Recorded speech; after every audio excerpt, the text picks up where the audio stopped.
Shabbat Shalom, everybody. How are you?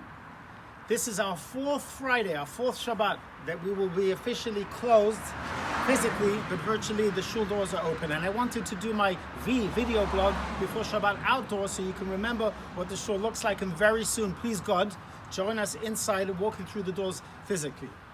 This Shabbat is referred to as Shabbat HaGadol, the great Shabbat, the miraculous Shabbat. If we ever needed a miracle, today is the day, and this is the Shabbat that we're waiting for one. Last night after I sent up my vlog, I received emails and phone calls from people mentioning that I had forgotten certain people and thanking them because they also initiated some great things when the war is on, they came through. And they're right, and I apologize publicly, and it was inadvertent because there's so many heroes in our community. So let me briefly tell you about two and share with you a very inspiring story. The two I wish to share with you about, first of all, there's someone, and I will mention her name, the first name Taryn, who's dear friends of almost everybody in the shul and the leader in the community, who took the initiative to bring together all fabrics that she had and all people who know how to sew, just like they did in 1918 during the Spanish flu. And during that plague, bring people together and made hundreds of masks that people have been using, both doctors, professionals, and also individuals. So thank you for that. And I apologize again for forgetting. There is an individual by the name of Perry who also called me right after this began, and he said to me, I have a company in Patterson and I very much want to use it to benefit others. And his mother-in-law sent me this morning a picture of he's making gowns, and he stopped his entire factory which makes tablecloths, and now he makes just gowns for medical professionals, again to help and benefit people. And one of the people I mentioned last night told me he was able to get thousands of masks, and he's giving them out directly to doctors, and I'm dispersing them too. So if you really know who needs masks, directly doctors, please have them contact me. It'll be my benefit. So publicly, I wish to thank everybody, and all those that I don't know, all those heroes who I have not mentioned, thank you for all you're doing. Here's the story I wish to share with you. You may not be aware, and it may be better so, what type of plague and how communities in New York, Borough Park, Crown Heights, Williamsburg, Muncie, Queens, even in New Jersey, Lakewood, Teaneck have been ravished by this plague. You don't see it, but I see it every hour on my WhatsApp, and every hour on Facebook, and every hour I get another text. My friends, I must have lost 10 friends' fathers and a couple of mothers this week. 10 people I grew up with, people I ate in their homes for Shabbos. Every hour comes in another story, and you just say, how much is enough? Here's something, a little sweetness from this dark, dark time. This past week was a family who lost their beloved father, who was 89, and only 2 of the family members were able to participate in the funeral itself because of restrictions. So some of them had to watch via Zoom. You can imagine they were broken, they were distraught, they never thought life would go about this way, but what choice do they have? Anyway, they go to the funeral chapel, and this habit is written by one of the daughters, and they're sitting there, and they finish the service, and it's really just a few words that are being shared, and then they have to take their loved one off to be buried. At the end of a 10-minute service, the funeral director walks in, looks down, looks at the casket, apologizes, shakes his head. He says, I'm really sorry. I'm really sorry. We have the wrong person here. And she says, you can't imagine the pain that I had prior and now. And they were actually already in the cars. They left their cars, came back inside, and redid whatever small eulogies they did, that we stated and shared, conveyed their emotions and to their loved one. She says, if it wasn't devastating to begin with, it was triple devastating now.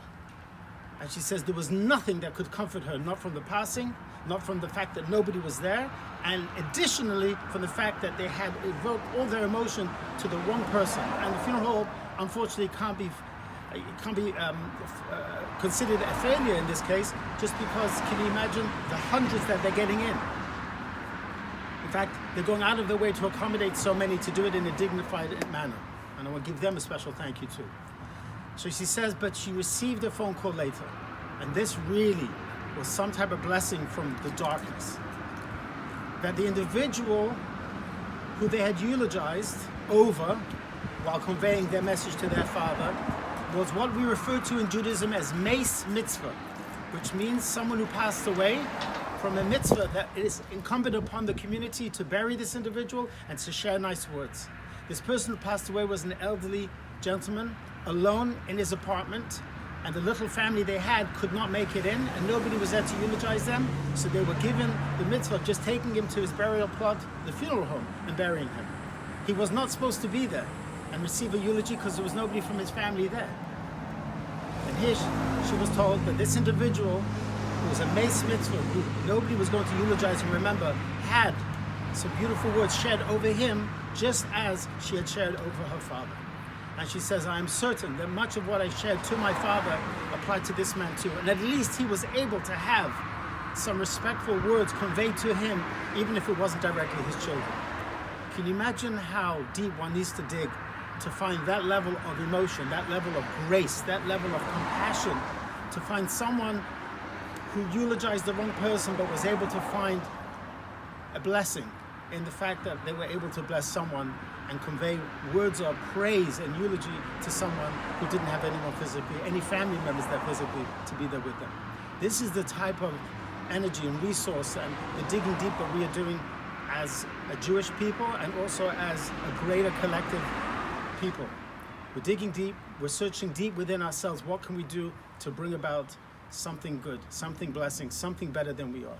And each mask, and each gown, and each kind word, and each phone call, and each matzah being delivered, and each ShopRite voucher given out to people who need, every one of those goes towards healing and helping us. So let's hope and pray that this Shabbat, the Shabbos where we receive the greatest miracle of all, the Jewish people leaving Egypt to the Red Sea, we ourselves have our own redemption from our own confinement, from our own Mitzrayim, from our own being confined into our quarters, into our living quarters, and let God send all those that need healing, a full and complete recovery.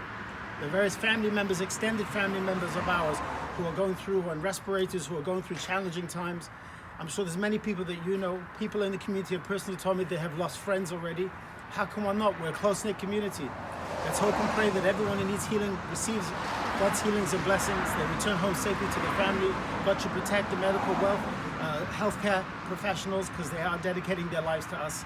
And each and every day we should be closer to a day of the cure, that Hashem should take away, God should take away this machla, this terrible plague from us and from all humanity, that we can truly return healthy and happy to rejoice within the Seder, within our families, in a healthy and a peaceful and a jolly manner. May God send all those who lost loved ones this week much consolation and much comfort.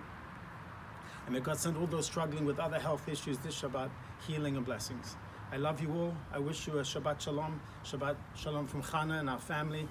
Let's hope and pray that this time next week, which will be Pesach, will be redeemed from this horrible plague back into hopefully a land of Yisrael, of Eretz Yisrael, our homeland of Israel, and the land of Mashiach. And let us say Amen. Shabbat Shalom, everyone.